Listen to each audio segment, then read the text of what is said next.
In this episode, we take a practical look at budgeting and staffing for security work, not as a spreadsheet exercise, but as a way to keep the program alive long enough to matter.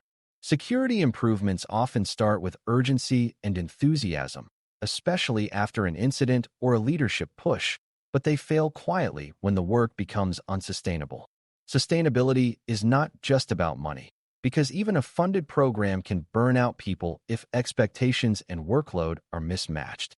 The real goal is to build a plan that matches scope to capacity, protects the team's ability to think clearly under pressure, and avoids turning security into a permanent state of emergency.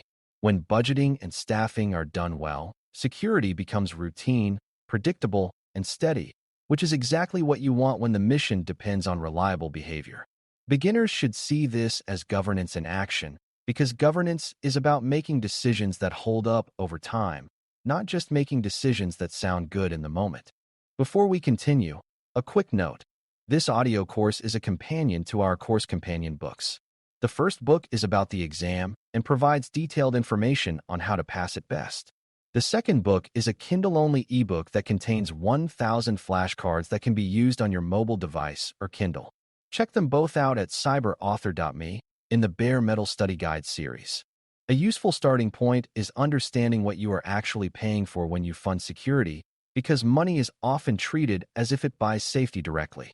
In reality, budgets purchase capability, and capability is a blend of people, process, and technology that produces outcomes like detection, response, recovery, and safe access. If your goal is faster detection, you are not only paying for monitoring tools, you are paying for the staff time to review signals, investigate, and escalate correctly.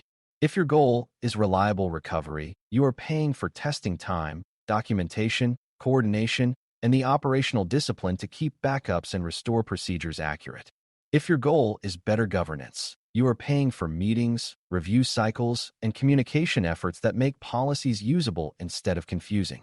When leaders misunderstand what the budget buys, they can approve tools without approving the human time needed to make those tools effective. A sustainable plan starts by making the invisible work visible, because invisible work is where burnout grows.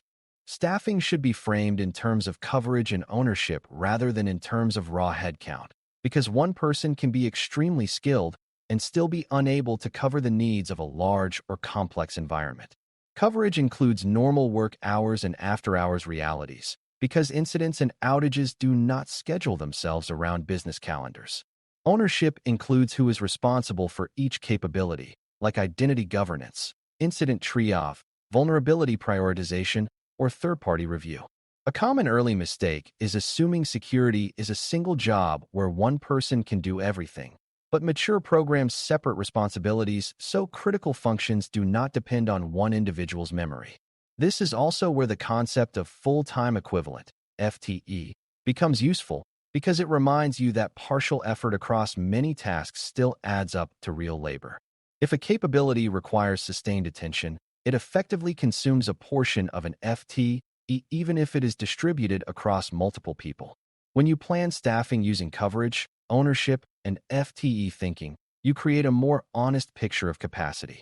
Another key idea is to distinguish project work from operational work, because these two categories draw on the same people but demand different energy and different rhythms. Project work includes initiatives like implementing a new access review process, building a roadmap, or improving logging coverage for critical systems. Operational work includes steady-state activities like monitoring alerts, handling exceptions, running reviews, managing incidents, and maintaining documentation.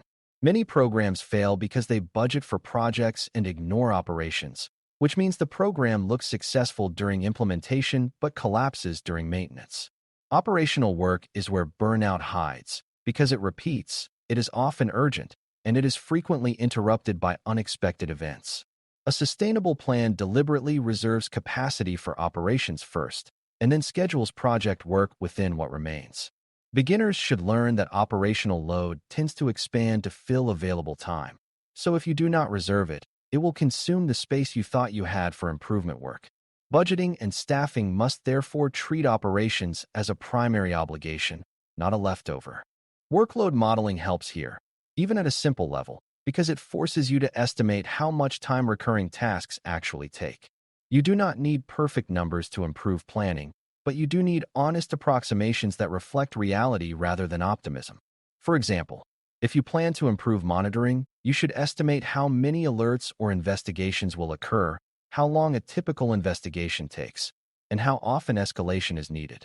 If you plan to improve access governance, you should estimate how many access changes happen, how long reviews take, and how much rework happens when requests are incomplete. If you plan to improve recovery readiness, you should estimate how long tests take, how often they should be run, and how many people must coordinate. These estimates show that some controls are cheap to deploy but expensive to operate, and some are the opposite. When you see those trade-offs early, you can choose designs that reduce manual effort and thereby reduce burnout. A sustainable program is built on knowing where time goes, not on hoping time will appear. Budget planning also has to account for the cost of change adoption across the organization, because security initiatives often fail when they treat adoption as free. Every new process requires training, documentation updates, manager coaching, and help channels, and these activities take time from teams that already have priorities. If you ignore adoption cost, you may set an implementation timeline that looks efficient but creates hidden overtime and frustration. Adoption cost also includes the temporary period when people are learning, because learning slows work until habits form. A sustainable plan, therefore, includes pacing decisions, such as staging rollouts, piloting changes, and scheduling around busy cycles. This is not being cautious for its own sake, because rush change often creates more risk through mistakes and workarounds. When budgeting includes adoption support, the program feels respectful and reliable, which increases willingness to participate. Beginners should understand that budgeting for adoption is budgeting for behavior change, and behavior change is the true mechanism of most controls. Sustainability also depends on the balance between internal staffing and external support, because not every organization can hire or maintain a large specialized team. Some functions may be supported by vendors or managed services, but that support still requires internal ownership to be effective. For example, if you use external monitoring support, the organization still needs people who can make business decisions during incidents and who can coordinate containment and recovery. If you use external assessments, the organization still needs people who can translate findings into prioritized work and ensure changes actually happen. External support can reduce load, but it can also introduce coordination overhead and dependency risk if roles are unclear. A sustainable plan defines what stays internal, what can be supported externally, and how handoffs will work during normal operations and during crises. Beginners should see this as part of governance because handoffs are where accountability can disappear. Clear boundaries and clear ownership protect against both burnout and failure because people know who is supposed to do what and when. A major burnout driver is always-on expectations without structured coverage, especially when incident response is treated like a constant emergency rather than a managed capability. This is where planning for on-call coverage and escalation becomes important, even in small teams. You can reduce burnout by defining what triggers after-hours escalation, who is involved, and what decisions can wait until normal hours. You can also reduce burnout by improving detection quality so that fewer false alarms wake people up unnecessarily. Service Level Agreement, SLA, is often discussed in IT contexts, but the underlying idea matters here as well because it forces clarity about response expectations. If everything is treated as urgent, nothing is triaged well, and staff become exhausted. A sustainable plan uses severity definitions, escalation paths, and clear expectations to protect time and attention. This is not about being slow to respond. It is about responding intelligently so the team can maintain performance over the long term. Metrics are essential for staffing and budgeting decisions because they provide evidence of workload and impact rather than relying on intuition. Outcome-based metrics can show whether investments are reducing repeated issues, improving detection time, or improving recovery reliability. Workload metrics can show how many investigations occur, how many exceptions are processed, or how much time is spent on recurring manual tasks. Key Performance Indicator, KPI, is a common term, but the important point is choosing measures that guide decisions. If metrics show that a particular process consumes large amounts of time without reducing risk, that is a signal to redesign or automate it. If metrics show that incident volume spikes during certain periods, that can inform staffing coverage and training needs. Metrics can also demonstrate that staffing increases or tooling improvements reduce overtime and shorten incident duration, which is a concrete value story. Beginners should remember that metrics are not a punishment tool. They are a planning tool, and good planning is one of the strongest anti-burnout controls a program can deploy. It is also important to budget for maintenance and lifecycle costs, because many security investments have ongoing costs that are easy to ignore during initial excitement. Tools require tuning, updates, licenses, and sometimes integration work, and processes require periodic review, training refreshers, and documentation upkeep. When maintenance is not budgeted, the team performs it in spare time, which usually means evenings and weekends, and that is a direct path to burnout. Maintenance also includes revalidation, meaning you confirm that controls still work as the environment changes. For example, recovery procedures need updates when systems change, and monitoring needs updates when new services are deployed. A sustainable program treats maintenance as a planned, recurring activity with allocated time, not as a surprise obligation.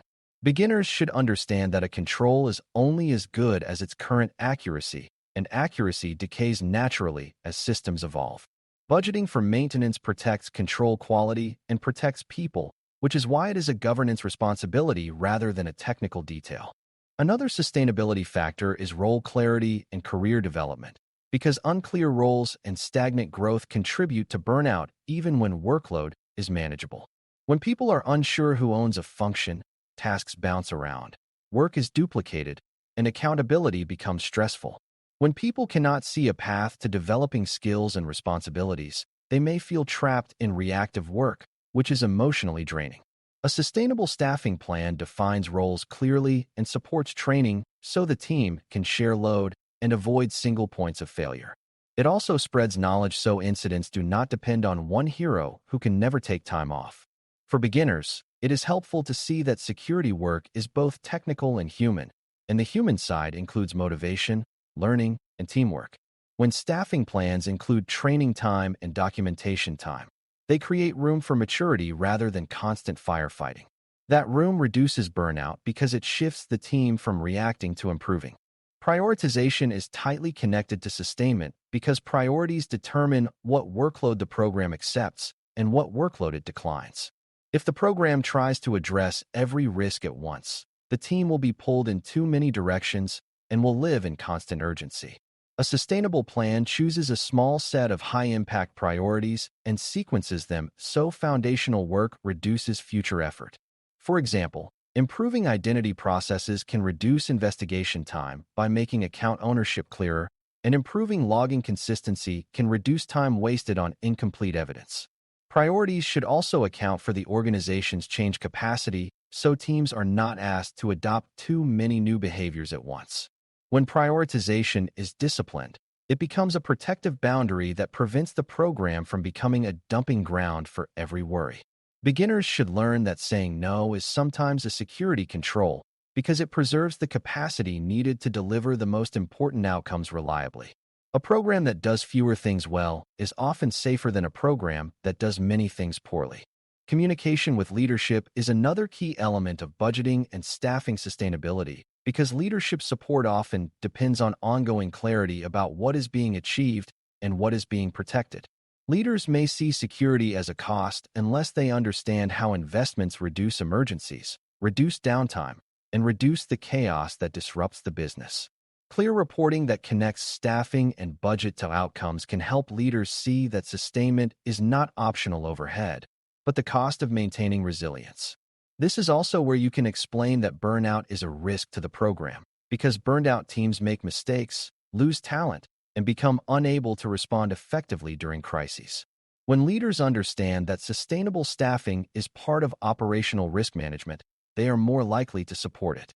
Beginners should notice that the best persuasion is often calm and evidence-based, showing what the team is handling, what outcomes are improving, and what capacity is required to keep those improvements stable.